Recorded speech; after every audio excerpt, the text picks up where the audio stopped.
Alright. Hey guys, the friendship table's back and Choir Boy's back, but he's on my cell phone. Yeah, we got to patch What things the fuck? another way than just doing Skype. So I'm Yeah, here though. yeah, yeah, I wish we could use, cause I also have Discord, but hey, this is the friendship table for Gauntlet of Fire. I'm Choir Boy. And alongside me on my computer Skype is Dragonheart. Say hi, David. Dragonheart. Yeah, you there? You there, David? I think he's here. He's just a Oh no, little he's going nuts. to drop. We can't win. But we're both here. At least I hope we're both here. And We need to do another take. We need to get David back in here. David? What? Oh, he is here. You were supposed to introduce yourself, dolt. Fuck. Uh, I didn't. Oh, I'm sorry. I forgot we were I can't recording. hear him. yeah. Uh, My apologies, ladies and gentlemen, but we are here Can't hear in David. as the members of Code Equestria to yeah. caress your souls and send you to peaceful nirvana. I am Dragonheart, and these are my two friends here, and And I'm going to stop being creepy now. I hope so. Uh, so Choir Boy can't hear David, but he can hear me. What the fuck? But you're gonna have to Oh, let god David know damn when I'm it! talking. Can you hear me? He can hear you. He can hear you just He fine. I can can hear me. hear him, but he can't hear me. You're gonna have to let God him know. damn it! Yeah. Yeah. I can't tell when you're talking. So okay. So, We'll have to play this by ear. so this is gonna be a weird concoction, and it's gonna be funny. But Gauntlet of We'll take turns. We'll make sure we take turns, and when I'm talking to yeah, yeah. yeah, so Gauntlet of Fire. So Choir Boy, what did you think? I do have your written review. Right.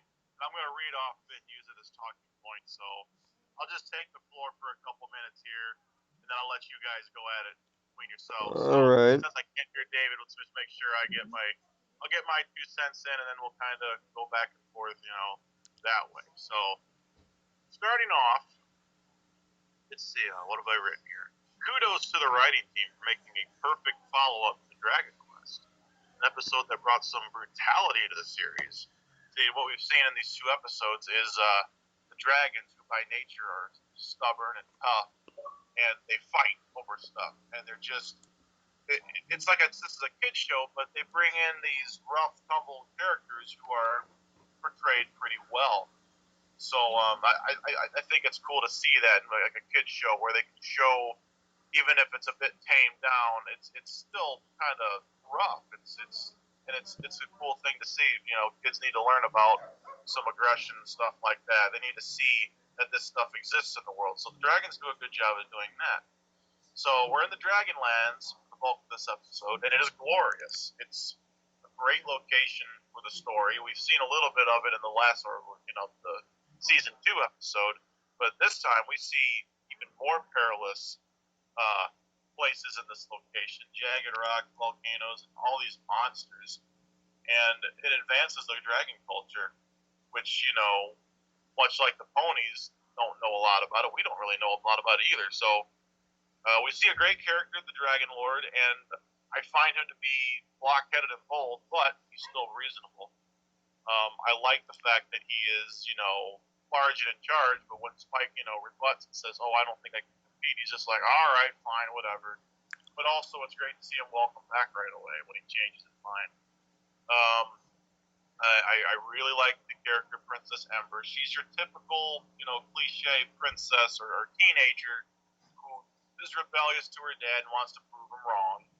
But she doesn't do anything, too rash. She just plays along and goes into the gauntlet. And we get a great interaction between her and Spike. And it's based off of her smarts. She's really, really smart, and that's kind of why she befriends him. It's not so much a purity of friendship, like, oh, I need a friend. It's like she kind of uses him, but through that, she finds a friend in him. So it's a very interesting relationship between the two. Um, what do you think about that? Well, I totally concur with everything said there. I mean, Princess Ember, or as I like to call her, Dragon Lord Ember. I don't know why the Brony analyzers Easier to still say princess. prefer to use the term princess, although it's used one time at the end of the episode. Doesn't mean it just is. She's the Dragon Easier to say Lord. Princess Ember than it is Dragon Lord Ember. That's Yeah, a bit but of a mouthful. Dragon Lord sounds so much cooler, let's be honest. Yeah, but it's a bit of a mouthful. She kind of reminded me a little bit of what is it? Equestria Girls 1 Sunset kinda sorta, Kinda, but not quite. but I guess that's a good thing. I really like her design though, especially with the armor. I liked all the dragon designs in this, especially her father. Her father has the best design in the whole episode. Oh, because when was the because we've seen a fully grown dragon and I kind of like that design better, but I do like Lord Torch's designs. Yeah, and he's a big dragon by the way. That is Yeah, a tremendously and big. he's like Aaron said, I like how he's large and in charge, but at the same time he's passive aggressive. Mm, Like he's like, "Oh, you give up? Okay, then bye." And yeah, usually you don't get that from somebody who's large and in charge. They'll look down on that as weakness. But Lord Torch just doesn't give a mm, shit because he feels that a Dragon Lord should be large and in charge, Urge though, and that's yeah, why he's so hard. That's why he's so hard on his daughter yeah, and for I that. mean, yes, I do get the beautiful thing of Twilight being a nerd in that first Yes, scene, being a total freaking geek among geeks, uh, which, Twilight being Twilight, Book Horse being Book Horse. you know, and we don't see that enough, to be honest. We really don't, and that disappoints me somewhat that we don't. I mean, and we also get a nice new meme face for both Celestia and Luna. But the It wasn't actual, really a mean face. It was more of a I don't have time for your bullshit face. yeah, like that. Um, Dragonlands, I want to see more of it. I, I Yes. really do. I mean, Yes, I want to see more of it as it well. looked dynamic. It looked Especially powerful since this is looking. only one kind of dragon. This is only the dragons of Equestria. Yeah, but there's only one real drawback to this episode, but it doesn't ruin it from being perfect, and that's Garble. Garble, you haven't changed one bit. That's the point. I mean, literally. Um, this is pretty much the sequel episode to Dragon Quest. I think all of us in the fandom, all of us here, can pretty much say this is the sequel episode. And I just had the feeling that Spike, although he was the main character, it didn't feel main character to me. It felt like a support character. And Ember was the main. It just so happened to bounce back to Spike in such a way that it felt like he was the main character, I guess, would be the best way to say it. I don't really know how to say it, but in any event, like I did with the recent Sparks of Thought, one thing that I noticed is all the dragons besides Spike had wings. So I laid out the thought that, Well, baby dragon, he doesn't have his wings yet. but it's been 6 years, and Well, actually, we don't know the specific amount of As a time that's passed. it's been a couple of years in equestrian time. But To be I would it's say honest, no there's more than no 2 years, honestly. supporting yeah, information to how Maybe we've much seen time has just some of passed in the Equestria Grango yet. If it's Gallows years passes or a twice. couple of That's months, about it. I there's mean, no information to support that. yeah, and So we really don't know how much time has passed. It could be only a couple of months. yeah, and because the a couple episodes coming up later, one of them is on Heartwarming Eve again. So I guess we're rounding the corner to year three. I guess canonically, I I'm think so, I'm canonically, not really sure. considering that's how they celebrate Christmas. I think we're at about year 3, maybe. I I think so. I don't know. They don't they don't specifically state in detail how the time works. Yeah, and that's kind of the drawback there. So there's really find it an no interesting there's point. really so I know what your theory is, but but since we don't know the time span, we really don't know how long it would take Spike to grow out his wings and how much So time has passed between the first and sixth season. So naturally, the next question is, of course, Ember is the Dragon Lord, and Twilight's going to be able to talk to her. Yay!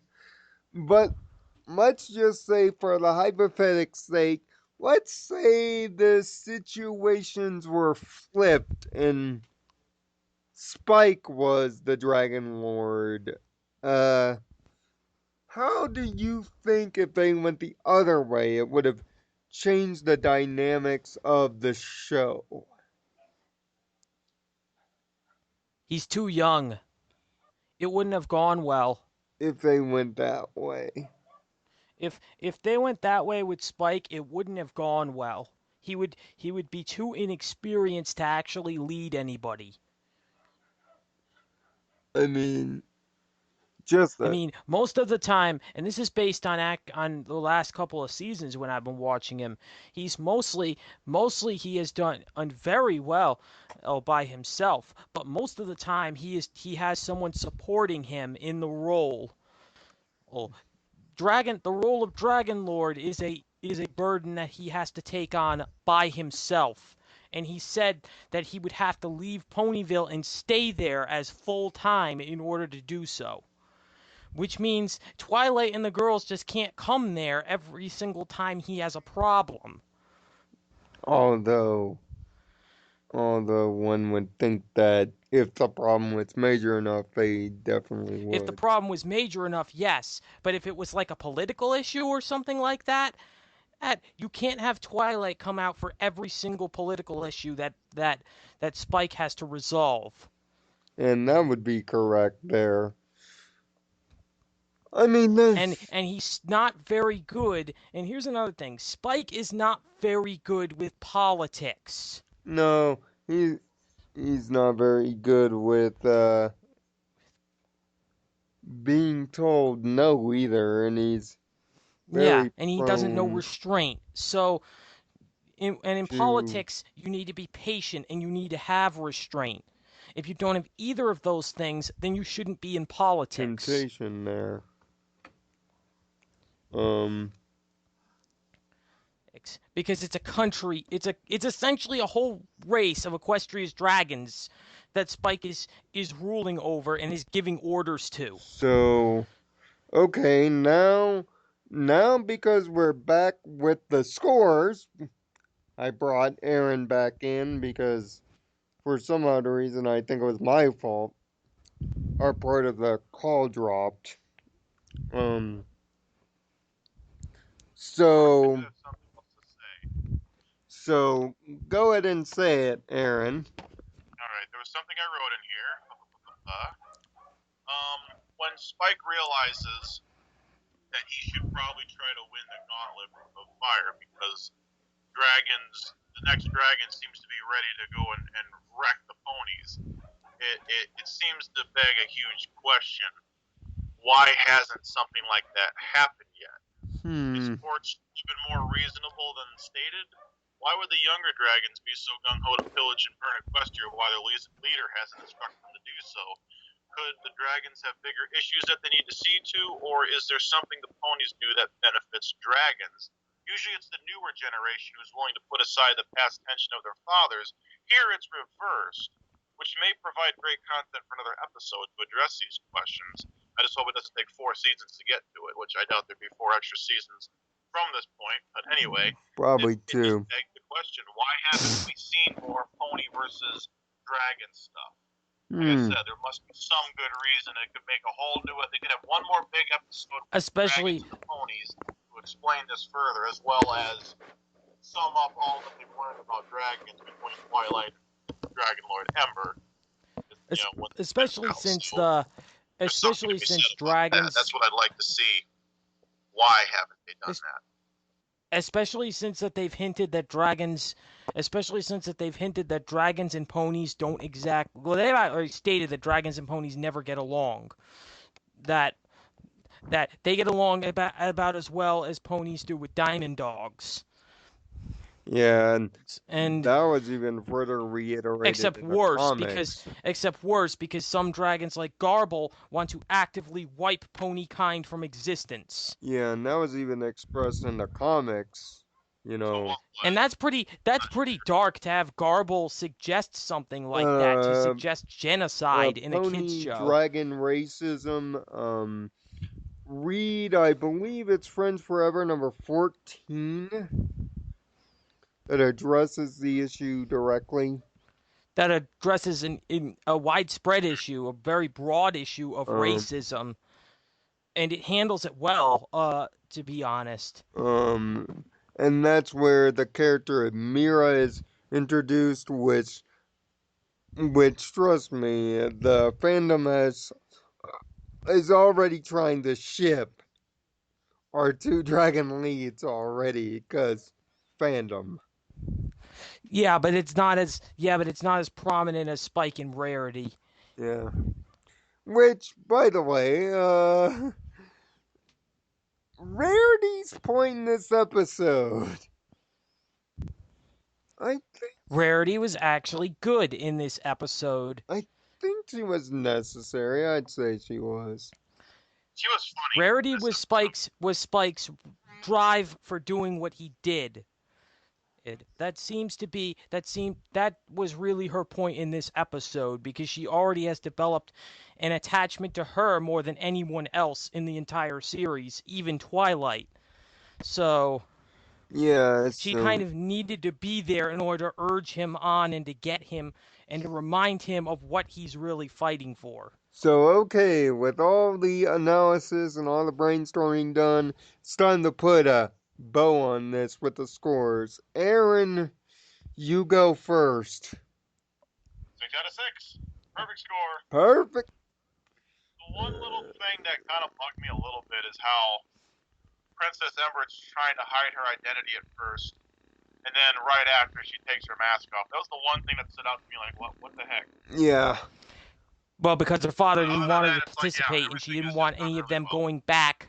Epic, it was fun. Her It was father did not want her to neat, kind of participate, unique so she had to wear the relationship mask to between keep the the two. dragons from going back and Yeah. telling Spike and him. Ember. Yeah. Both So great. That was the whole point of the mask. So 6 out of 6 from Aaron. I think that's like your first ever perfect score. If I were to go back through the records, I think that's your first Yeah, one. I think that's his first ever 6 Really. out of 6.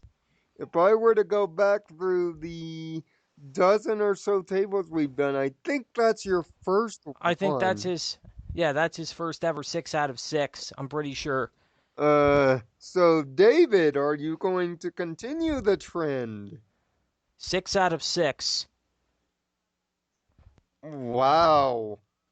Which means,